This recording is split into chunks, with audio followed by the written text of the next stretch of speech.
Hey everybody, it's Will at VIP Mortgage, and it's time for your local lender update. We got the Fed announcement last week. They did cut rates, but something happened behind the scenes that is causing the bond market to react negatively even after they made those cuts, and that is the quantitative steps that the Fed is taking. I've mentioned this to a few of you in person.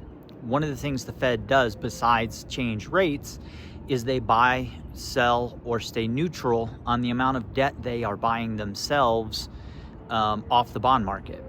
Quantitative easing is a phrase you may have heard back during the COVID financial crisis and even back to the housing market crisis. Quantitative easing is when the Fed is buying debt, and quantitative tightening is when they're selling debt, and when they're neutral, they're doing neither one.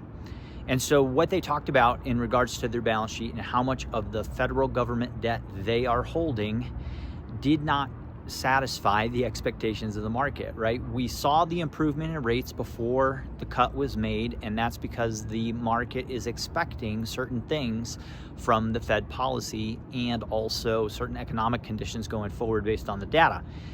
Because they cut the rate but are staying restrictive on the quantitative side of the house, the market's really not happy, and so we're seeing rates go up again after the cut. Now, these are relatively small moves, but we have lost ground in actual mortgage interest rates. This is always the case with markets. It's kind of backwards Newtonian physics. What goes down must come up at some point, right? The markets hit either the top or the bottom of a particular move, and they tend to bounce off. And I believe I mentioned that last week, that we will hit a limit where things have gotten as good as they can, and then the market will pull back a little bit.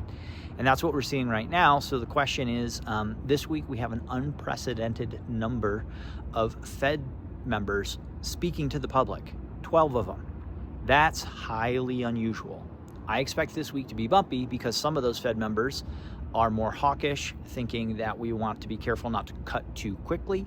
And some of them are more dovish, thinking we've waited too long to cut so far. And every time they give comments, depending on what they say, it could move the market. So this week could be a little bumpy, and we're gonna start to see these wrinkles get ironed out as the expectations, the information, the comments, and the economic data kind of get mixed into a unified picture, and we'll go from there. If there's anything I can do for you, give me a call, 719-232-7553.